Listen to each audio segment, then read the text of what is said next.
Bienvenidos a Lo Simple No Vale. Andrea, Jesús, ¿qué tal estáis? Hola. Bien, yo muy bien, en mi tierra, así que muy bien. Bueno, eso está bien porque así descansas un ratito que te hace falta. Nos falta el roll-up de Osin Sahel, es que si no, no es lo Hoy voy a mismo. estar raro porque no voy a poder hacer, no voy a poder confundirme para señalarlo. Bueno, esos movimientos de dedos me recuerdan a algo que no te voy a recordar ahora mismo. Me he perdido. A cierto programa de movimientos Ah, de mano. atención, Triana, los misiles, Bueno, vamos a tensión en el hablar. Sahel. Vamos a hablar de África. Andrea, vamos a empezar por Chad, ¿no? Que la última vez que hablamos se nos quedó ahí un poco en el tintero, lo mencionamos muy poquito, muy poquito. Y bueno, vamos a empezar por ahí. Sí, pues sobre todo la principal cuestión en Chad es que tuvieron lugar las elecciones tras un proceso de transición que comenzó en el año 2021 cuando Mahamat Idris Deby Jr. ascendió al poder cuando su padre, Mahamat Idris Deby, padre, Mm. resultó muerto en el campo de batalla en la lucha contra grupos rebeldes. Su hijo rápidamente dio un golpe de estado y se proclamó la transición en el país. Este golpe sí que ha pasado más desapercibido que las Mm. juntas militares del Sahel porque ya desde el principio el líder de transición aseguró a Francia que no se iban a tocar los intereses ni franceses ni occidentales en la región y las relaciones Francia-Chad eran muy buenas con Deby padre y hubo un continuismo durante estos años, pero en el momento en el que se empezaban a acercar las elecciones, se ve que empieza a haber como no sé cómo decirlo, reconsideración, renegociación de la presencia estadounidense en Chad, aunque estas acciones de momento no han ido a más, pero sí que ya se decía que se iba a hacer una renegociación y que se suspendieron las operaciones en una base cercana a la capital. Tuvieron lugar unas elecciones que, por cierto, se van después de una reforma constitucional en la cual se intentaba cambiar el modelo territorial, dando como una mayor descentralización, pero al mismo tiempo centralizado, lo cual por la oposición de Chad se interpretó como una manera de Idris Deby Jr. para mantenerse en el poder, porque es que Chad en los últimos meses de las elecciones estuvo bastante calentito, o sea, hubo enfrentamientos en la capital en la que se acusó al Partido Socialista Sin Fronteras de estar detrás de un complot contra el gobierno. Se asaltó la sede de este partido y el líder de este partido fue asesinado, que por cierto es primo de del actual líder de transición. No sé, una cosa para entender la política chadiana es que la familia Deby es muy amplia y controla amplios sectores de la gestión del país a nivel político, económico y militar. O sea, son una familia muy grande y en la cual los choques entre esferas de poder suelen ser bastante recurrentes. En este punto ocurren las elecciones y en las cuales se presentaba el propio líder de transición, Idris Deby Jr. En estas acabó siendo reelegido y se da ahora mismo el inicio de un gobierno, por lo cual se da en teoría una transición, pero está habiendo un continuismo de las políticas que se llevan dando desde el año 2021. Y la cuestión estadounidense se queda un poco en el aire. O sea, era ya una cosa que hablábamos en bueno, en otras entrevistas, en las cuales que si Chad, porque en los últimos años su situación se ha agravado muchísimo, no solo está rodeado de guerras, sino rodeado de países en los cuales los rusos ya tienen una presencia de una u otra manera. Y en este punto en el que la situación regional se calentaba cada vez más, el gobierno de Chad empezaba a ver que a lo mejor Francia no era lo suficiente como para mantenerse en el poder. Y entonces se empezó a ver como un giro de la política exterior, habiendo un acercamiento un poquito mayor a los rusos, pero que era complicado que hiciesen una estrategia parecida a la de Mali, Níger o Burkina Faso. Se especulaba también si esto podía darse y si podían acabar también metidos en la Alianza de Estados del Sahel, pero yo personalmente no veo a Chad haciendo una política como tan extremista. Jesús. Mm. Una cosa, Davis padre era un héroe de la guerra de los años 80 y cuando aparecieron de nuevo grupos rebeldes en el país, tenía esta cosa del aura del viejo guerrero que iba a solucionar el problema, remangarse las mangas e ir a combatir en primera línea. Y ahí fue donde murió y donde su hijo tomó el poder. Y hay una cosa curiosa, porque yo llevo siguiendo pues, las novedades del Sahel y siempre hablábamos de la Junta Militar de Mali, la Junta Militar de Níger, la Junta Militar de Burkina Faso, y me llamó la atención un día que en la prensa francesa se hablaba del presidente del gobierno provisional. Y dije, muy curioso, ¿no? Que todos los Sí. países de la zona tienen una junta militar, pero que en el Chad, en cambio, un país con el que Francia pretendía mantener las relaciones, ya no era una junta militar, era un gobierno provisional. Y aquí tenemos, con todos los trucos y triquiñuelas, y el primero y único de los gobiernos que se presentan a sí mismos como gobiernos provisionales, porque todos hablan de que son gobiernos de salvación de la patria, gobiernos, juntas militares. Y la última noticia que tenemos, por ejemplo, de Mali, aparte de que hay represión de grupos de restricción de las libertades, ya se estaba hablando de que esta transición se iba a prolongar, como que, evidentemente la situación de seguridad del país es muy complicada, pero ya estamos hablando de una fecha de 2026, 7, 29, como todos han llegado al poder con la idea de que estarán muy poco tiempo, reorganizarán, estabilizarán la situación del país y luego se irán, pues Chad, dentro de lo que cabe, lo que pasa es que aquí siempre podemos pensar que todo cambia para que todo siga igual, es decir, que hay que cambiar. Se te ha quitado el sonido. Sí, perdón. Ujú. Me notas y me había puesto en silencio, yo aquí gesticulo. Eh, pues da la sensación que Chad ha cambiado todo para que siga igual, en el sentido de que tenemos, ha habido elecciones, ha habido cambios constitucionales, ha habido toda una serie de maniobras, pero el resultado es el mismo, tenemos el mismo líder. Entonces la pregunta es, nos tenemos que aferrar nada más que a los gestos y a a los procedimientos de la democracia, es decir, oye, pues mira, aquí ha habido elecciones, aquí ha habido, o tenemos que irnos al fondo y preguntarnos si realmente pues, hay mucha diferencia entre las juntas militares.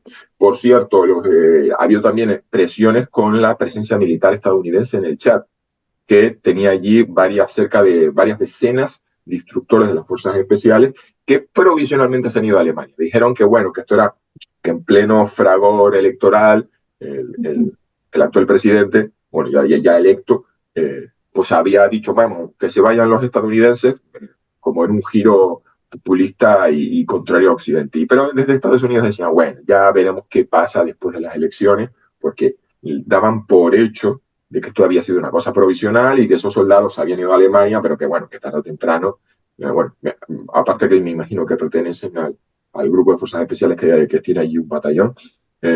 Entonces ahora la sensación que me queda, digo, a ver si esto se empieza a parecer demasiado a Níger, que es un caso que a ver si esta semana vamos a contar en los Sahel, y es que llevábamos meses con los Estados Unidos diciendo, no, hombre, tampoco hay que preocuparse, estamos negociando.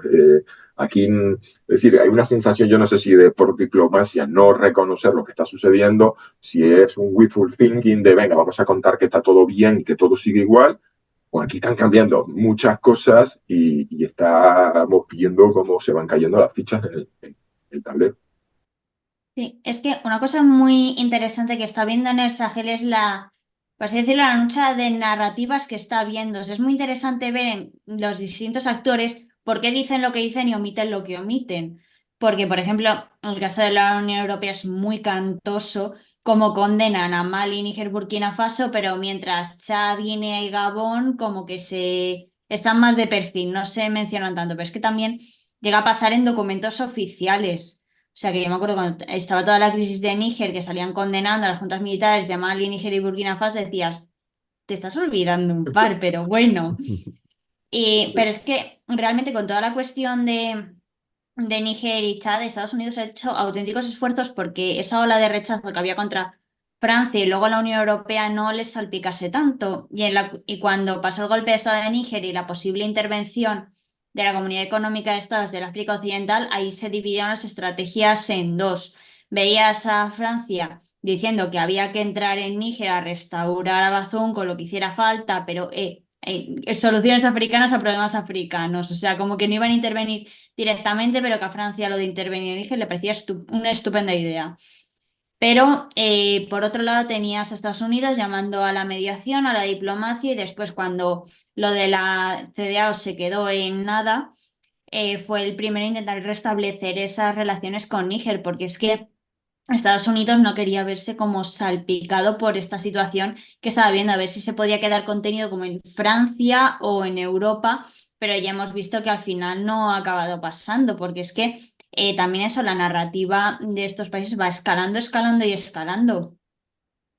Sí, era curioso que Estados Unidos era el estado pragmático, era la diplomacia más pragmática en este caso, y Francia, estaba hablando ya de que Francia no iba a intervenir en Níger, pero sí al menos iba a facilitar la logística de la CDAO, que ya en aquel entonces nos cuestionábamos diciendo, madre mía, no se pusieron, los países africanos no fueron capaces de ponerse de acuerdo en 2012 para ayudar a Mali y tuvo que intervenir Francia en el momento que los yihadistas se pusieron en marcha hacia el sur y fue la operación Serval.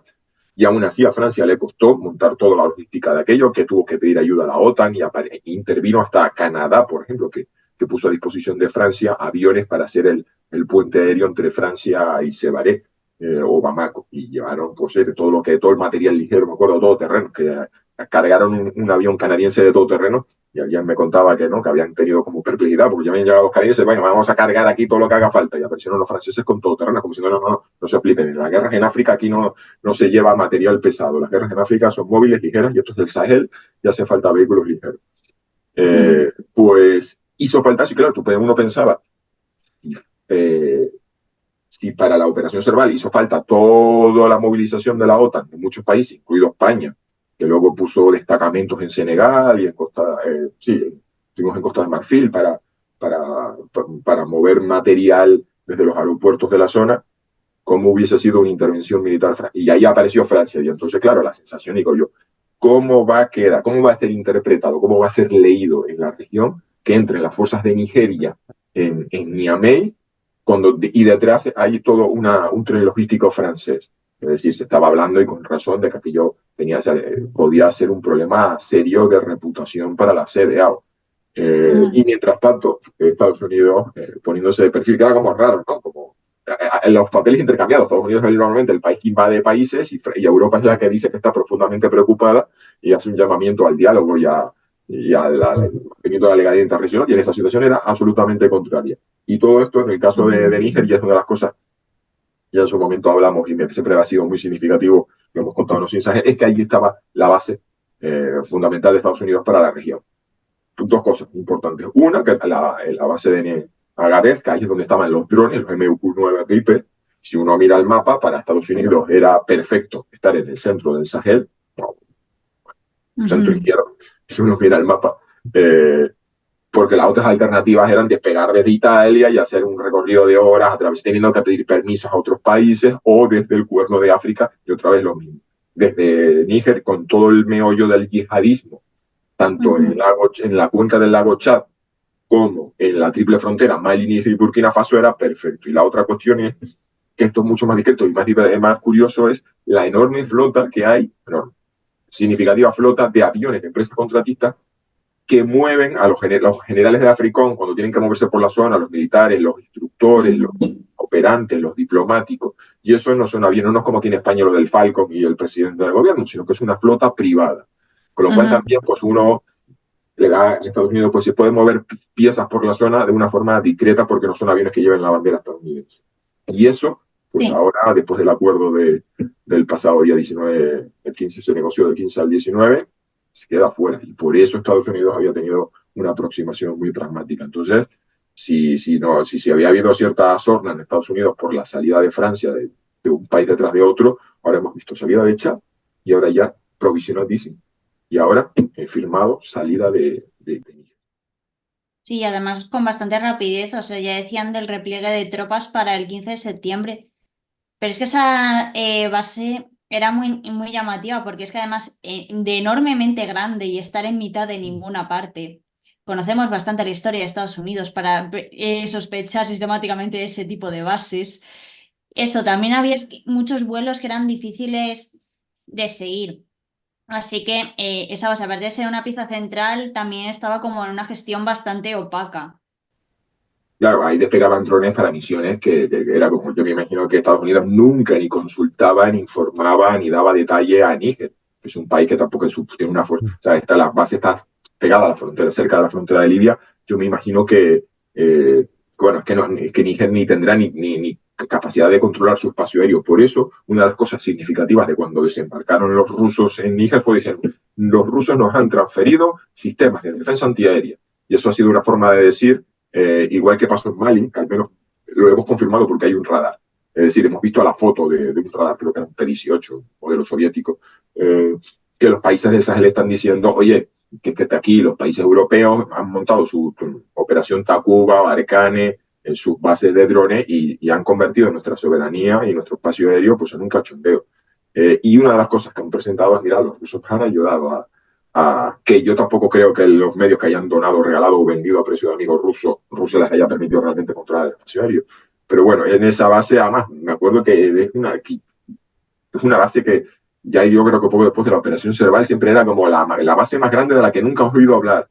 La base que opera sin que, sí, esos artículos como de investigación de periodistas de Estados Unidos, que era como algo así como siempre, la base más importante de Estados Unidos o en África y de la que nunca nadie suele, y a pesar de que pues había tenido un presupuesto significativo para construir en medio de la nada una pista. Y bueno, en fin, que sí, que era el motivo, es decir, justificaba todas las cosas que Estados Unidos se tragó, los sapos que se tragó con la Junta de Níger para justificar su presencia.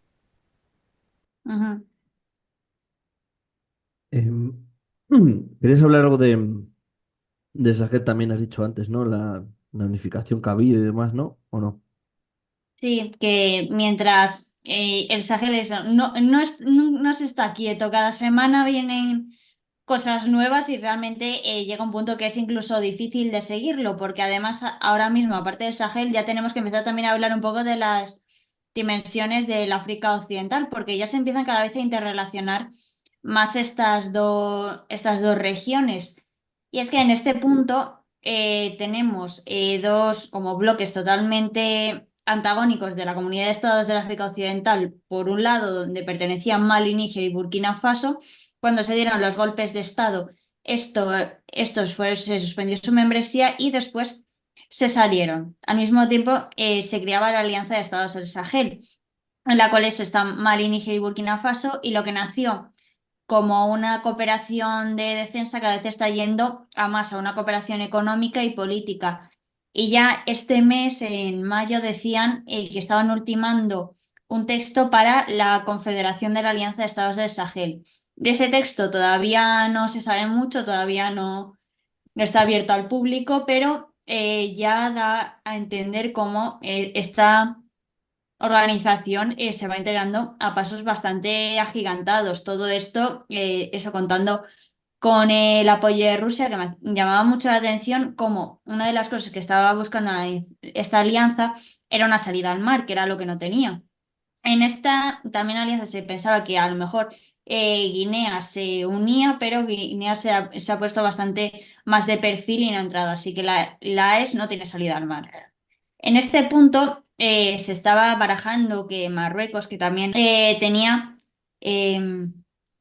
o sea, Marruecos también se está metiendo mucho en ganar la amistad de esta alianza y se estaba viendo que si con Estados Unidos, Marruecos se podía crear alguna infraestructura para que estos países tuviesen salida al mar. Pero lo que ha pasado es que Rusia les ha adelantado por la derecha diciendo que se van a construir infraestructuras que conecten con el puerto de Guinea-Bissau.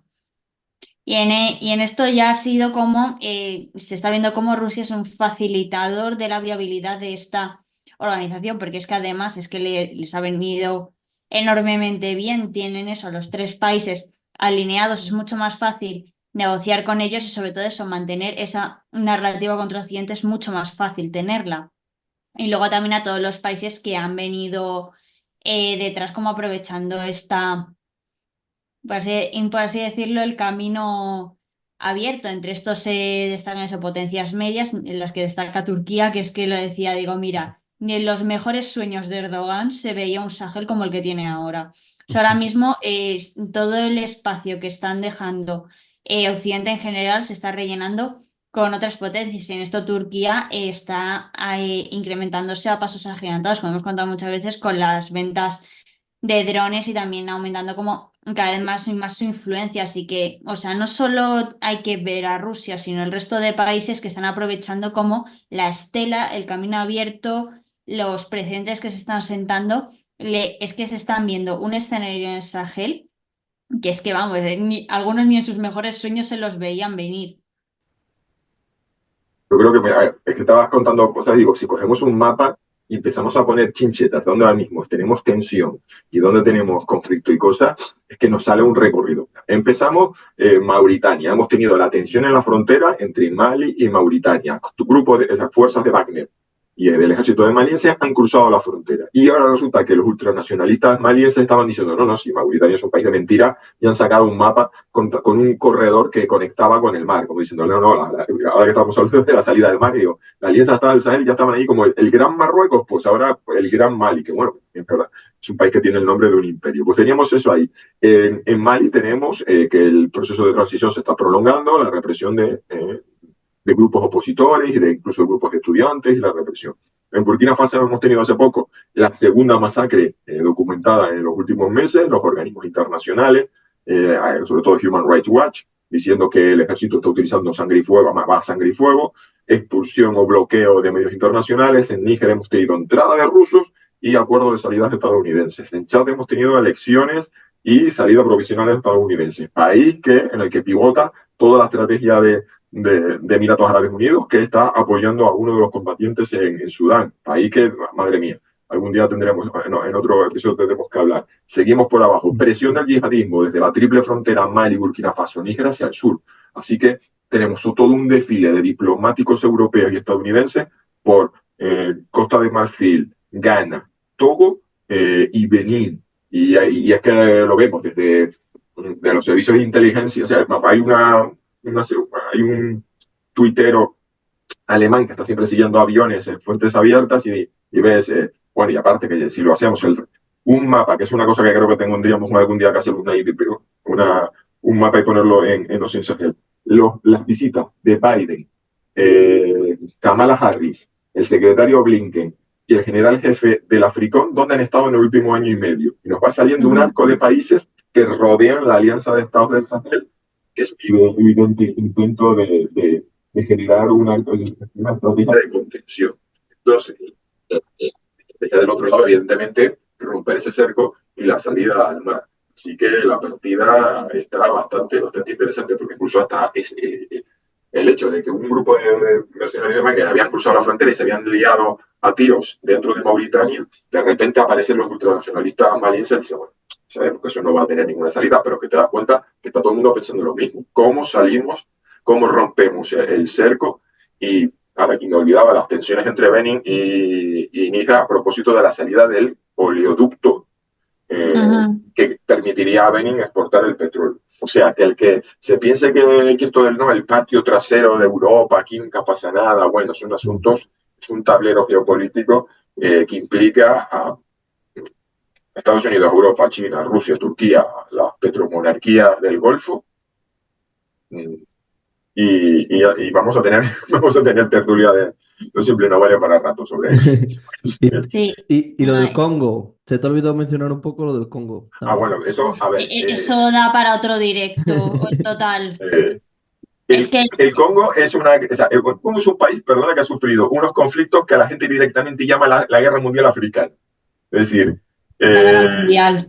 Guerra Mundial Africana, me acuerdo del concepto que me encantó, porque hacías la lista de países que estaban participando, africanos, que en algún momento, estoy hablando de ya incluso, bueno, la caída de Mobutu Sese Seko, la llegada al poder de Kabila, los golpes, la aparición de insurgencias contra el nuevo presidente, apoyados por Ruanda, y todo el movimiento de Zimbabue, Angola, y que estaba la aparición, bueno, Víctor Bout, el traficante de armas ruso, empresas israelíes, empresas estadounidenses, el papel de Bélgica como nodo del tráfico de armas internacionales, eso en los 90 y primera mitad de este siglo ha sido apasionante. Lo que pasa, y es una de las cosas que me llamó la atención hace meses, de repente un día vi un vídeo de soldados de República Democrática del Congo, muy bien, muy uniformados, ya con un casco moderno de corte alto, como fuerzas especiales occidentales, armamento israelí, blindados emiratíes, drones chinos, y de repente dije, uy, si todo el relato hasta ahora había sido que teníamos un poder en Kinshasa muy débil, con fuerzas separatistas en las partes orientales del país y con separatistas y insurgentes apoyado por otros países, sobre todo Ruanda, y el Congo era un tablero donde otros venían a jugar. De repente, República Democrática del Congo parecía que era un país que al menos ya estaba generando los suficientes ingresos como para tener unas fuerzas armadas que al menos sobre el papel y de apariencia, porque eso es una cosa que te da cuando ves ahí un soldado con las trinchas viejas, el casco torcido y un fusil viejísimo, y cuando ya ves a tipos que parecen fuerzas especiales occidentales, dices, aquí por lo menos hay dinero, o sea, todas las divisas que están generando el país con los recursos naturales, por lo menos el presidente de turno se ha preocupado en tener unas fuerzas armadas, aparte de todos los problemas que tiene. Bueno, claro, entonces aparece un intento de golpe de Estado. Un intento de golpe de Estado que suena como la película Los perros de la guerra, o sea, la novela y luego película de Freddy Forsyth. Vamos 20 tíos, 40, 50, 100, pegamos 4 tiros en el Palacio Presidencial y cogemos las riendas del poder. Porque hubo una época, 50, 60, 70, cuando África era un continente muy, muy pobre, donde 100 mercenarios reclutados en los bares de Marsella y apoyados por el servicio secreto francés eran capaces de entrar en un país, asaltar el Palacio Presidencial, tomar el control de la radio y anunciar que había una nueva junta militar. Esos tiempos pasaron a la historia, absolutamente. Y hemos visto la chapuza de la Operación Gideon en Venezuela y va en esa línea de si en estos países de muertos de hambre entramos aquí 100 occidentales, 20, 50 y lo controlamos. Eso fue la sensación. Un grupo muy pequeño, organizado de una forma muy chapucera y que han entrado en un palacio para encontrarse que allí no había nadie, pegar 4 tiros y verse absolutamente copados por las fuerzas de seguridad y por el ejército. Entonces, tenemos la sensación de que sí ha sido significativo por todas las cosas que están pasando en República Democrática del Congo, si todo el tablero de juego en la parte oriental del país, el movimiento M23, pero lo que ha pasado en la capital ha sido como una chapuza de los viejos tiempos que ya no funciona. O sea, que esas tácticas de los viejos tiempos de contratar a 4 mercenarios y entrar allí pegando tiros en un par, eso ya no funciona. Ya que, claro, ya empiezan las teorías de la conspiración, si esto ha sido una zona, o sea, que ha sido tan chapucero que la gente se pregunta, pero de los que hicieron esto realmente, ¿qué pretendían? Sí, el domingo, el mundillo africanista, estábamos muy de lulo con lo que había pasado. Decíamos, no puede ser, tiene que haber algo. Porque es que es eso, dices, entran 50 pavos en un sitio que no hay nadie y es que además matan al líder que estaba encabezando todo esto. Dices, aquí hay algo.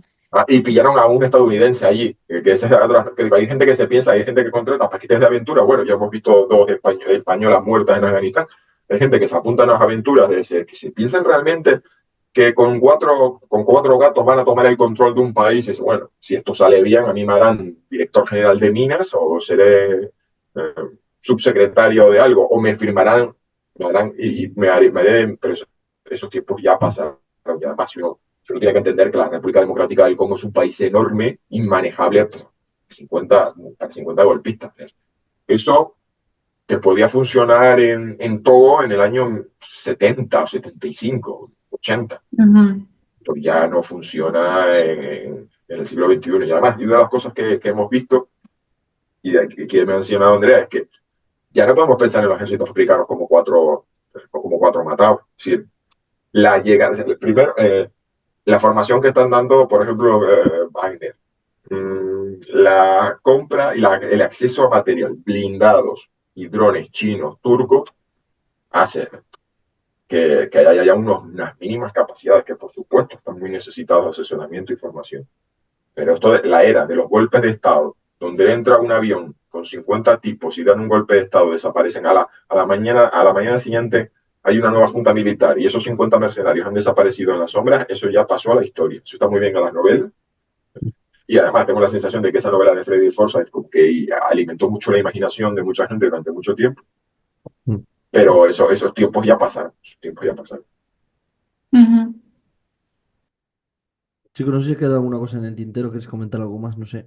Ya, como hice el recorrido ya de toda la región, digo, rápido y corriendo. Así Sí, lo, Senegal. Me tengo la intriga, que estoy esperando el siguiente artículo de Andrea de cómo evoluciona la política exterior de Senegal, porque estaban no, jugando ya eso con el también lo equilibrio quiero de... saber yo, porque, porque eso me está llamando mucho la atención el movimiento que está haciendo y es que además muy inteligente por su parte de estar haciendo como de bisagra, de intentar acercar a los países de la Alianza de Estados del Sahel con la CDA, o sea, eso le da un puesto de poder bastante importante al gobierno de Senegal, porque ya fue el primer ministro Ousmane Sonko diciendo, no, es que los países del Sahel son nuestros hermanos, no podemos dejarlos, que vamos a mantener los lazos de cooperación. O sea, como claro, es que todo lo que ocurre en el Sahel está ya directamente en Dakar, o sea, no pueden, lo que decíamos, no pueden ignorarse mutuamente y viendo que la alianza no va a caer, pues ya se están intentando como hacer intentos de acercamiento entre ambos bloques, porque lo que decíamos en algún momento es que si las fronteras se cierran, si la cooperación se cierra entre ambos países, eso para los grupos de crimen organizado, de yihadismo, es un balón de oxígeno impresionante, así que no pueden ignorarse mutuamente para toda la vida por el bien de los propios países. Y en esto, eso, Senegal está teniendo un papel clave porque repasando el primer punto, no estaban cuando o sea, el gobierno de ahora no estaba cuando pasó el intento de intervención en Níger, por lo cual ya no tienen como ese lastre. Al mismo tiempo, eso, lo que decíamos antes, las narrativas, este gobierno son una dupla del presidente y del primer ministro que son muy interesantes. Por un lado, tienes al primer ministro que era súper crítico con Occidente, con el expolio, contra Francia, etcétera, etcétera, por lo cual no chocaba demasiado con la narrativa de Estados del Sahel y Sonko se fue para allá a mediar con estas juntas militares. Pero mientras tanto, el presidente Faye, que es ya un perfil un poco más moderado que Sonko y también un perfil muy panafricanista, se fue a hablar con la CEDEAO. Así que en este punto se está viendo como un acercamiento y Senegal puede jugar un papel bastante importante.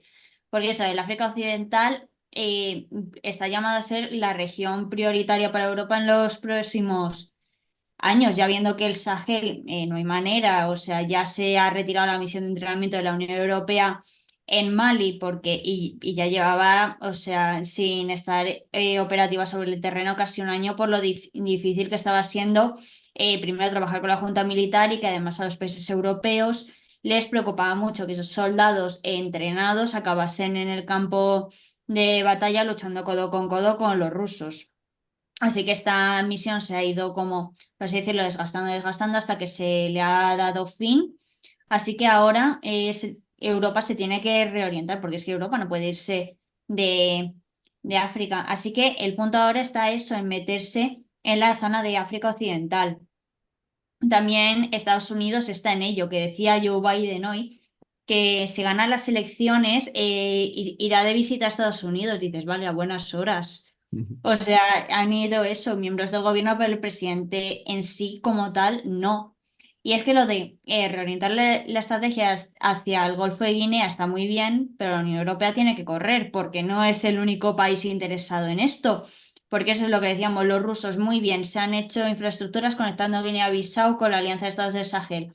Tienes a Teodoro Obiang, presidente de Guinea Ecuatorial, aceptando la oferta de Xi Jinping para ir a visitar a China. O sea, es que en Rusia es eso, Rusia no ha acabado con el Sahel, viendo lo bien que le ha ido, probablemente intente en otros países y ya, que fue Alfonso Mas Oliver escribió un artículo sobre cómo Rusia se estaba metiendo en las antiguas colonias portuguesas como Guinea-Bissau, Santo Tomé y Príncipe. Así que Rusia no ha El terminado acuerdo con el militar con... Sahel, Rusia no ha acabado con desplumar a Francia. O sea, ahora va a seguir. Cierto, cierto, es que me acordé del acuerdo eso con Sao Tomé y Príncipe, que era un país, un pequeño país, un archipiélago en el Golfo de Guinea, que en su momento, yo creo que o alguien lo barajó en Estados Unidos o alguien en Sao Tomé y Príncipe lo barajó cuando se hablaba de que Africón iba a establecer su cuartel general en África. Y hubo muchos países bueno, no sé si en algún momento es decir, no sé si fue una cosa que alguien dijo, oye, Sao Tomé y Príncipe, pues nosotros encantados de recibir aquí una lluvia de dólares, si ponen aquí, o fue que alguien dijo, dice, mira, para tratar de mantener la absoluta neutralidad y que no parezca que estamos favoreciendo un país sobre otro, vamos a buscar uno que sea pequeño, como de la misma forma que la OTAN está establecido en Bélgica.